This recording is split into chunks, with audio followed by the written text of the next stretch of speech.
این کوه رو ببین بگی میافتد. بله. باری چندم از دوستان اینجا میایی؟ باری یکم است. چرا تو دوستم گام نمیزنی؟ هیچ چیز نه، همین منظره ها را دیدم و حیرت افتادم. بسیار منظره های زیباست.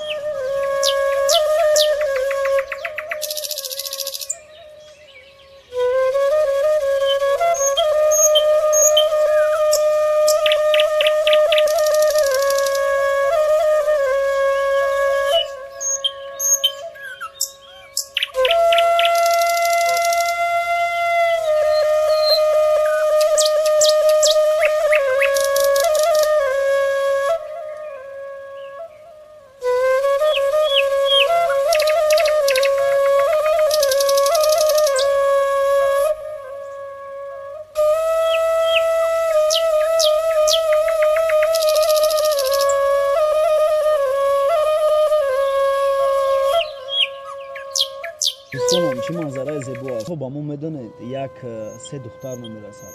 شما شینید من رفته یک سه دختر میارم و مایده چویده گرفته میارم، بهترین کیف و صفا میکنیم. من رفتم دوستانم. برای من نه آور. چی؟ تو مرد نیستی؟ ببینی چی گفته زده است. شهرام دوستم، این مردک نیست چی بالا؟ همه خیلی از چی؟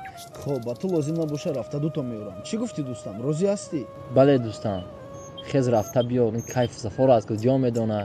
همون کیف صفا میکنیم. خب شما نشینید من رفته میارم. خیز برادر. دوستم یک لحظه نشین. چی میگوی امید؟ باز همون نصیحت رو سر میکنی. یک لحظه خواهش میکنم نشین. خب چی میگویی؟ با شما دو شرط میگذارم. اگر در دو شرط من راضی باشی مایلش رفته بیار، من هم با شما زینو میکنم. چی شرط بوده است کو گفزم؟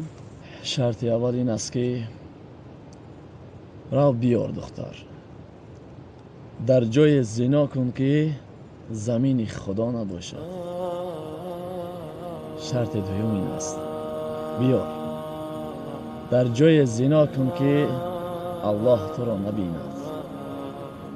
خیز اکنون میتوانی روی بیار. سه تا بیار. چی نشسته ای؟ خیز رفته بیار. امید جان این چی سخنها بود که تو با من گفتی؟ تمام وجودم دلرزه در اومد. حق با توست دوستم، تو بهترین دوست هستی. خدا از تو راضی باشد.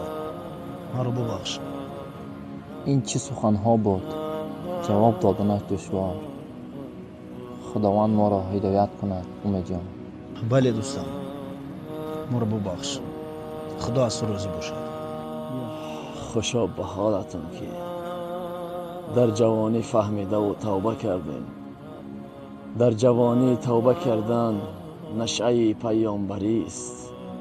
خدایا این دوستان مرا هدایت کن، این سخنها را در قلبشان جای گردان. اگر دلی که در آن محبت الله جای باشد آب از آن چشم خود جاری می شد.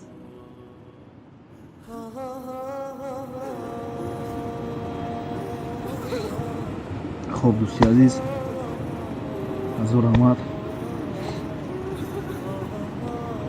از تو میندار هستم. از خدای من میندار باش. تشکر. بیاد بیرویم دوستی عزیز.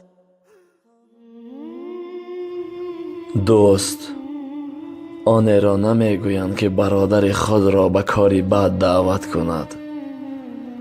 دوست آن را میگویند که برادرش را، دوستش را به کاری نیک دعوت کند.